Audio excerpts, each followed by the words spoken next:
Hey gamers, it's Noof Nukem. I'm back with another video. I'm playing Sonic the Hedgehog Episode 1, and let me tell you, after playing Sonic Mania, this game, it's not so good as I used to think it was. Great graphics, but sluggish play control and some really awkward level design. What really takes the fun out of this thing. But anyway, I'm not here to chat about Sonic the Hedgehog, but I am here to chat about a topic that I think is fast growing a problem for our games industry. Are there too many games? Now I know what you're thinking, Noof. How is that possible? How can you have too much of a good thing? Well, having too many games is not a problem for gamers, essentially. It's always great to have choice, but it can be very problematic and is becoming problematic for our games industry, especially publishers and game developers. And I'll tell you why I think that.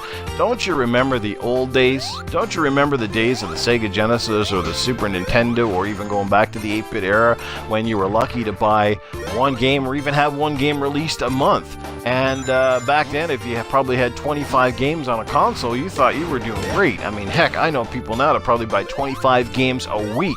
I miss those days of, the cartridge-based format when you did have enough time to play that one particular game. Heck, you probably played it and beat it to death like 20 or 30 times and never thought anything of it. Now, most of us are lucky to beat a game once, let alone twice or 3 times. I know so many of my friends right now have backlogs that are massive. And why do you think that is? Is it because we just don't have time to play games anymore?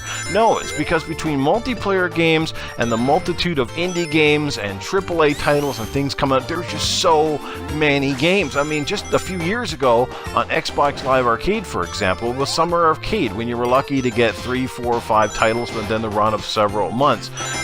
Now there's so many indie titles, just like 5 that come out sometimes in the run of a week, maybe even in a day. So there's just so many games, and it doesn't matter whether it's a small title that's $5 or it's a large, massive AAA development title that's $70. They're still competing for the same time and the same money, and there's only so much of it to go around no matter who you are. Now, if you're a gamer with unlimited time and unlimited resources, and you can pretty much buy and play what you want whenever, that is friggin' fantastic. In a perfect world, that's how it would be for all of us, but unfortunately it is not. A lot of us have jobs, a lot of us have very busy lives, we have spouses, we have kids, etc., etc. There's only so much time, there's only so much money to dedicate to gaming, and when you have 40 and 50 games coming out or more in the run of one single year, and if you own multiple platforms, it becomes even crazier.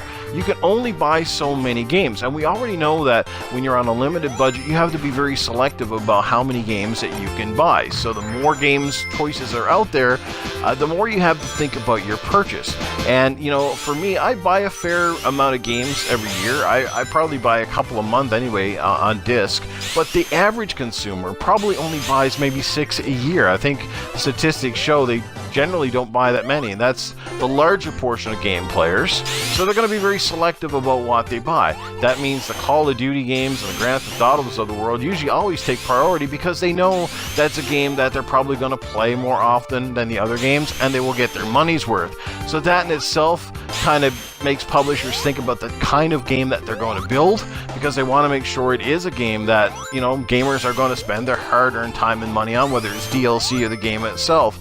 And other games get kind of lost in the shuffle. They, whether they're critically acclaimed games or not, some of these games, they come out, they sell 1.5 million copies, and back in the day, 1.5 million copies would have been a runaway success. But in this day and age, 1.5 million copies, and you're like, that game completely failed. Well, it depends on who you ask about failure. I mean, it's an indie title that maybe only costs a couple $1,000s and has a small team and does 1.5 million. They're probably ecstatic and over the moon. That game's a huge success. Now, for larger companies, or publishers, whether it be EA or Microsoft or Sony, and you make a game and you spend $50 million making that game, and you do 1.5 million in sales, sure, that's a flop. You probably didn't even make your money back. And the problem with that is, no matter how good the game is, and no matter how much those 1.5 million players love that game, if it does doesn't get the sales it deserves. It ends up going in the budget pile, and most often sequels become very, very questionable. So that is why I think it's problematic that we have so many games, because we can't focus our time and attention on games sometimes that really deserve it. There's just too much to pick from in the marketplace. I will say again, if you got the time and the money, great, buy whatever you want. I don't think there's such a bad thing as having tons of choice per se, but there are negative impacts, especially for the industry, and I would hate to see our games industry crash. It looks healthy right now, but who knows how long this is going to last. So if you feel somewhat the same, do you think there are too many games? Do you think maybe things should scale back just a little bit? I don't know. I'd love to hear your thoughts. Thanks so much for watching this video. Hope you've enjoyed. Take games, is it a problem or not? Take care, and thanks for watching.